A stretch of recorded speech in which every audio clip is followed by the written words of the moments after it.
Hello student, তোমরা যারা ক্যালকাটা ইউনিভার্সিটির আন্ডারে সেকেন্ড সেমিস্টারের ছাত্রছাত্রী আছো, এখন তোমাদের ইএনভিএস অর্থাৎ পরিবেশবিদ্যা সাবজেক্টের ক্লাস আছে।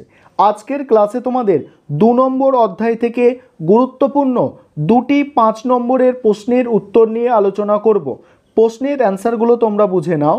প্রথম প্রশ্ন যেটা আছে দেখো, জল দূষণ প্রতিরোধ ও নিয়ন্ত্রণ আইন সম্পর্কে আলোচনা করো।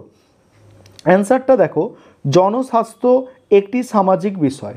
জনস্বাস্থ্য সামগ্রিকভাবে যে কয়েকটি জিনিসের দ্বারা নিয়ন্ত্রিত হয় সেগুলি হলো জল, খাদ্য, বাসস্থান, বস্ত্র এবং পরিষ্কার পরিচ্ছন্নতা।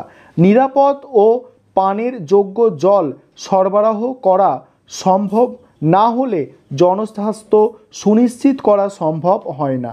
সেই কারণে পানীয় জলকে সবসময় নিরাপদ, দূষণমুক্ত এবং পান করার যোগ্য হতে হবে এবং তার জন্য বিজ্ঞান ও প্রযুক্তির যেমন দরকার তেমনি আইনি সুরক্ষা বন্দোবস্তেরও প্রয়োজন রয়েছে।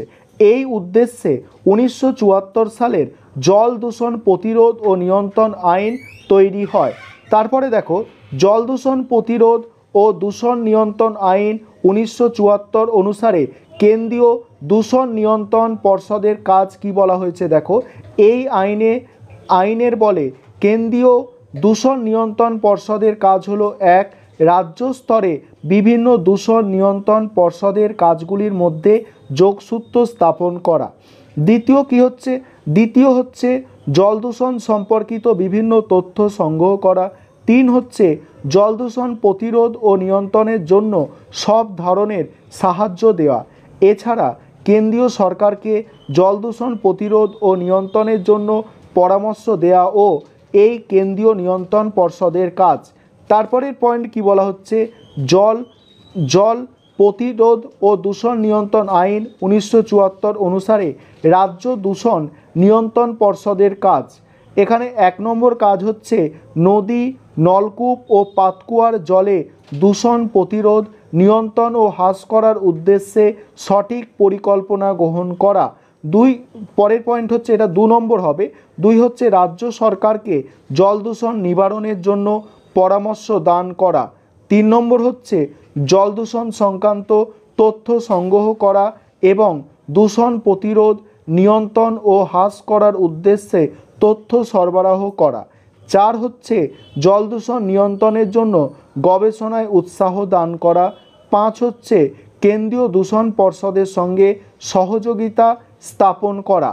পরের পয়েন্ট কি আছে, জল প্রতিরোধ ও দূষণ নিয়ন্ত্রণ আইন 1974 এর অন্তর্ভুক্ত কয়েকটি ব্যবস্থা।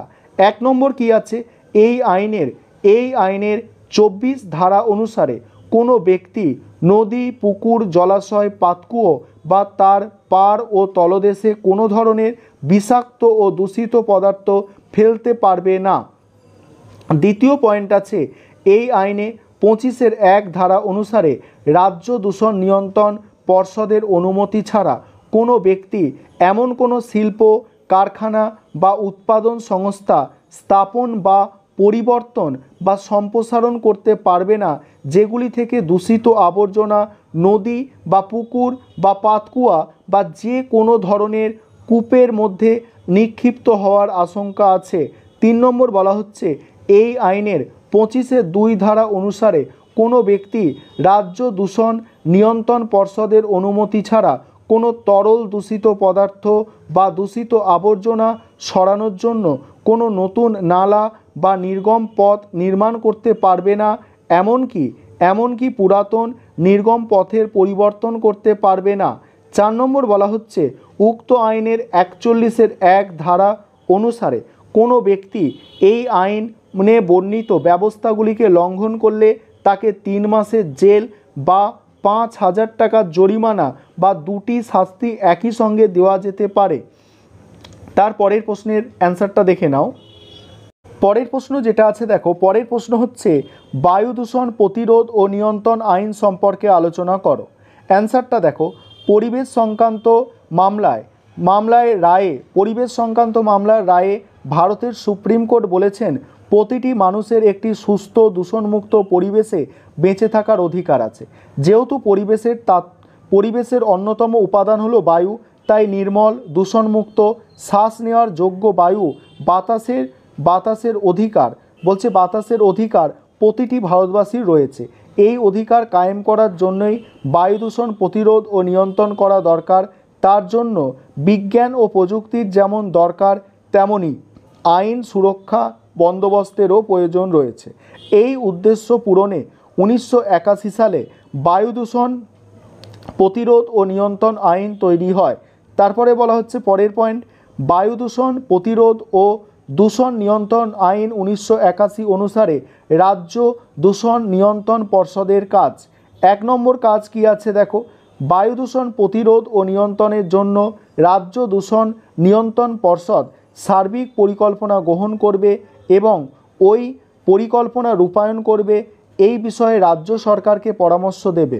2 হচ্ছে বায়ু দূষণ নিরোধক অঞ্চলের সীমা নির্দিষ্ট করবে ও প্রয়োজন মতো ওই সীমানার পরিবর্তন করতে পারবে বায়ু দূষণ সংক্রান্ত নিয়ন্ত্রণ করতে পারবে এবং বায়ু দূষণ সংক্রান্ত সমীক্ষা করবে।